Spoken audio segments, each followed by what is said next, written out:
everyone, and welcome to a quick tutorial on how you can create a magic loop for crochet, which is particularly useful if you're looking to create a circular design that doesn't have an unsightly gap in the middle.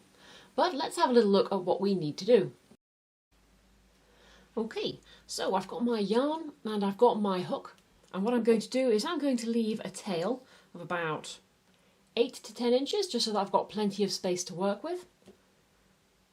I'm going to come back along the yarn a little way, and then I'm going to set it up exactly the same way that I would if I was working on a project at the moment.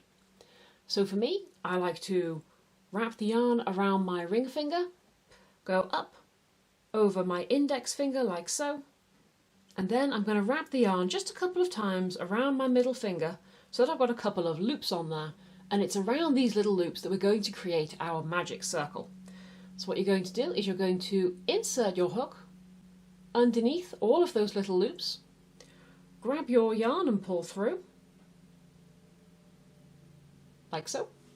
And then from here you can start to create how many chains it is that your pattern needs. So for argument's sake, let's say we are making a granny square. I'm going to need to make 3 little chains, exactly the same as I usually would. There we go, 3 little chains on there.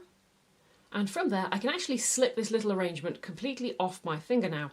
Hopefully you haven't put it on there so tight that this is a bit of a fight, but it should come off reasonably simple to leave you with this little circle. And from here, we can just work all of our stitches into this rather large gap that we have in our hoop. So for granny squares, I'm going to need to start making trebles. So I'm going to wrap my yarn around my hook, insert through that massive great big hole, you can't really miss it, go underneath all of those little cords that make up our hoop, grab your yarn and pull through, grab and pull through 2, grab and pull through 2, making trebles the same as we did do in the last tutorial. And I'm just going to keep going until I have made the entire first row of a granny square. If you're wondering what it is that I'm up to, don't worry, this is actually going to be the next tutorial. For now, we're just focusing on the magic loop itself. But follow whatever pattern you've got. If it tells you you need 10 trebles, then just create 10 trebles into this space. If you need half trebles, then create those. But I'll start off a granny square and I'll meet you back at the end once I've done these so I can show you how to finish off this loop. And now that I've created a few more stitches, you can actually see exactly how these magic loops work.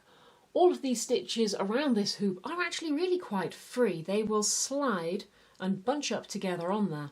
So you can see how at the end of it, when we pull the cord tight, it's going to squeeze them all in together. Okay, so there's all the stitches that I need to put onto this hoop. It is time to finish it off and close up that gap in the middle. Now when I pull on this tail, you should see that one of these little cords, which is making up my magic hoop, is going to shorten. As soon as I see which one shortens, I'm going to stop. So I just give that a little tug. Okay, so I can see that that one at the top there, that shortened a little bit. So I'm going to stop for a moment. And instead, I'm going to pull on that cord that was shortening to pull through the other cord, as you can see. So I've ended up with just one extra loop there, and that extra loop is attached to the tail. So now when I pull the tail, that one disappears, as you can see. And now if I pull the tail nice and tight, it will tighten up significantly and we'll get rid of that gap that was in the middle, closing up our magic loop. Okay, so just to show you that again, I'm going to tug on this tail and we should see that one of these cords that makes up our hoop is going to shorten. So if I pull the tail, there we go, so we can see that that one at the back there has become shorter. And so what I can do is I can now pull on this little cord that was getting shorter and I will see the other hoop start to vanish through.